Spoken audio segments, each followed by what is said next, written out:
যেতে যেতে পথে শেয়ালের লেজে আগুন ধরিয়ে দিয়েছে। হে হে। অনেকদিন আগের কথা। একটি চালাক শিয়াল খাবারের খোঁজে জঙ্গলে বের হয়। আর সেই চালাক শিয়ালটি জঙ্গলে খাবার খুঁজতে খুঁজতে এদিকে ওদিকে ঘুরতে ঘুরতে সে তার সামনে একটি মুরগির বাসা দেখতে পায়। এই দেখে শিয়ালটা অনেক অবাক হয়ে বলে, আরে আরে, আমি তো ডিম শুদ্ধ একটা মুরগির বাসা পেয়ে গেছি। ওহো, বাসায় দেখি মুরগির চারটা ডিম আছে। হে হে হে হে। হাট্টিমা টিম টিম, দেরি না করে এই ডিমগুলো তাড়াতাড়ি সাবার করে দে। সেই দুষ্ট পাজি শিয়ালটি একথা বলে কোনো দেরি না করে সেই ডিমগুলো খেয়ে ফেলে। ডিমগুলো খেয়ে শিয়ালটা যখন চলে যাবে ঠিক তখনই মুরগি আর মোরগ বাড়ি ফিরে আসে। আর তারা দুজন সেই দুষ্ট পাজি শিয়ালকে পালিয়ে যেতে দেখে। এই দেখে মা মুরগিটা বলে, আরে আরে, আমার কি পোড়া কপাল! ওই পাজি শিয়ালটা আমার ডিমগুলো সব খেয়ে নিল। হায় হায়! মুরগির কথা শুনে মোরগ বলে, এই শিয়ালটা অনেক বদমাশ। ডিমগুলো যতই লুকিয়ে রাখি না কেন, এই বজ্জাত শিয়ালটা ঠিকই খুঁজে বের করে আর আমাদের ডিমগুলো খেয়ে নেয়। এবার আমরা আমাদের ডিম বাঁচানোর জন্য একটা বুদ্ধি বের করব। আমরা এমন কি করব? তুমি আমার কথা মন দিয়ে শোনো গিন্নি। তারপর মোরগের কথা মতো মুরগি মোরগের পিছু পিছু সেই গডজিলার গুহার কাছে যায়। আর গডজিলার গুহার পাশে গিয়ে মোরগ একটি নতুন বাসা তৈরি করে। মুরগি সেই বাসায় আবার নতুন করে ডিম পাড়ে। তো যতই দূরে যাক না কেন, সেই দুষ্ট পাজি শিয়ালের নাকের কাছে ডিমের ঘ্রাণ ঠিকই চলে যায়। সেই গন্ধ শুকে শুকে দুষ্ট পাজি শিয়াল সেই ডিমের কাছে চলে যায়। আর সেখানে গিয়ে সেই দুষ্ট পাজি শিয়াল দেখে যে বড় বড় 4টা ডিম আছে। এই দেখে দুষ্ট পাজি শিয়াল খুব খুশি হয়ে বলে, ওরে বাবা রে, এত বড় বড় ডিম! এগুলো কার ডিম?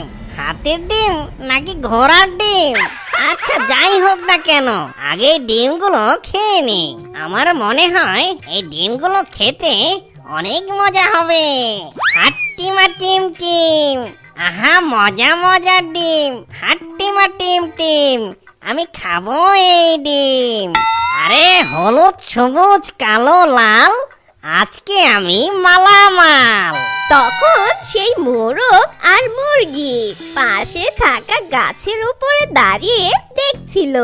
তখন মোরগকে মুরগি বলে, ওই দেখো, শিয়ালটা আবার চলে এসেছে।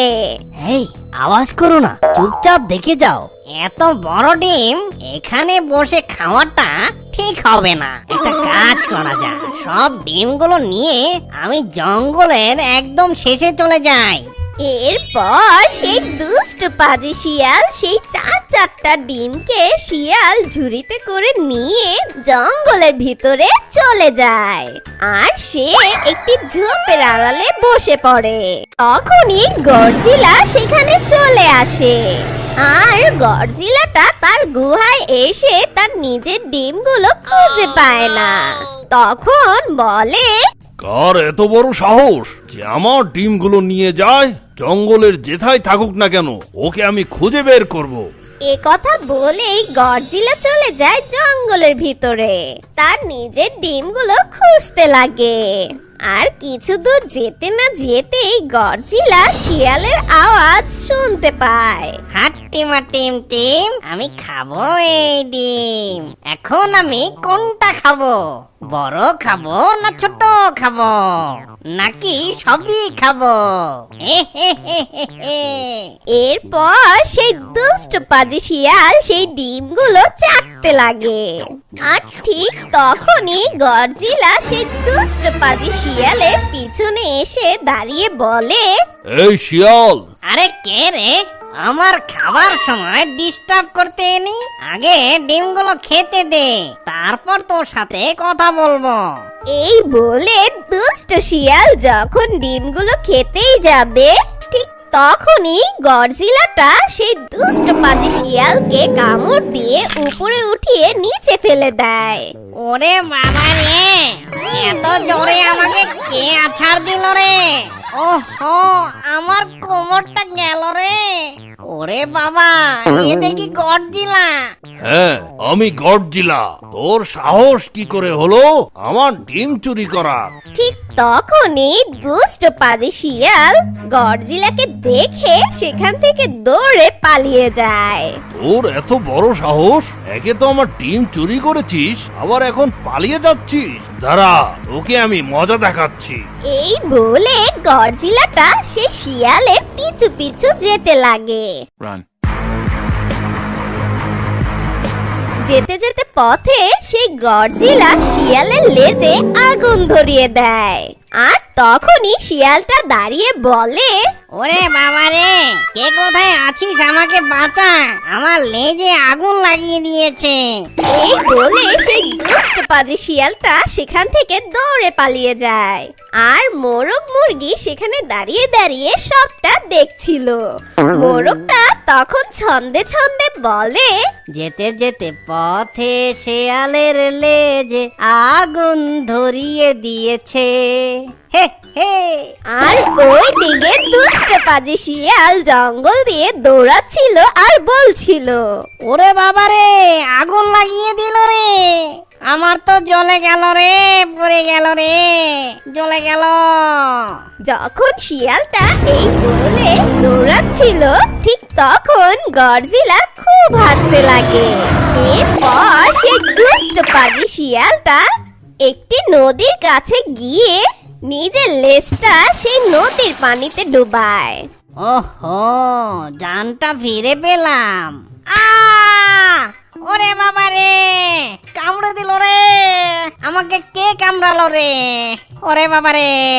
তারপর সেই দুষ্ট শিয়াল দেখে সেটা একটা কাকড়া ছিল। আর সেই কাকড়াটা দুষ্ট পাজি শিয়ালের লেজটা খুব জোরে কামড়ে ধরে আছে। আর সেই কাকড়াটা খুব মজা পাচ্ছিল। আর এটা দেখে সেই দুষ্ট পাজি শিয়াল ব্যথায় কাতরাতে কাতরাতে বলে, আরে কামড়ানোর জন্য আমাকেই তুই পেলি নাকি? আমার তো এমনিতেই লেজ পড়ে গিয়েছিল, তার উপর আবার তুই কামড়ে দিলি। কি যে করি। ওহো, ওই দূরে একটা সারস পাখি দেখা যাচ্ছে। এই কাকড়ার থেকে রেহাই পাওয়ার জন্য আমি ওই সারস পাখির কাছে যাই। ও হো হো হো হো হো হো। তারপর সেই দুষ্ট পাজি শিয়ালটা কাতরাতে কাতরাতে সেই সারসের কাছে চলে যায়। তারপর সারসকে বলে, সারস বোন, তুমি আমাকে বাঁচাও এই কাকড়ার হাত থেকে। দুষ্ট পাজি শিয়ালের এ কথা শুনে সারস বলে, কিন্তু তার বদলে আমি কি পাবো? তার বদলে আমি তোমাকে অনেক পুরস্কার দেব।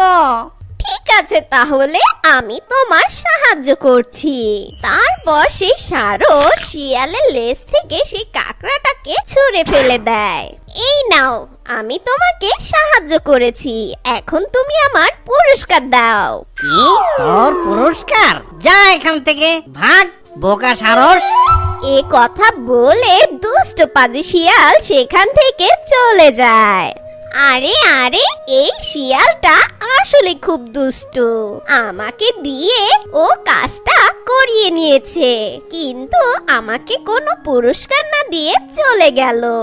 আসলে এই দুষ্ট পাজি শিয়ালটা সব সময় সবাইকে খুব বিরক্ত করে। জঙ্গলের সব পাখিদের ডিমগুলো চুরি করে খেয়ে ফেলে। আর আজকে কি না আমাকে পোল্টি দিয়ে চলে গেল, আর আমার পুরস্কারটাও দিল না। দুঃখ পেও না সারস বোন, পরে ঠিকই একটা সময় দেখবে ওই দুষ্ট পাজি শিয়াল উচিত শিক্ষা পেয়ে যাবে। আর দেখবে একদিন সুযোগ যদি আমরা পাই, ঠিক ওকে উচিত শিক্ষা দিয়ে দিব। চলো আমরা দুজন এখন চলে যাই।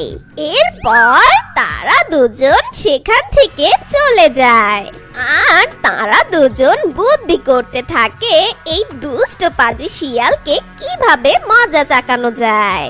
আর ওই দিকে সেই মুরগি আবারও ডিম দেয় আর তারা সুখে শান্তিতে জীবন যাপন করতে থাকে।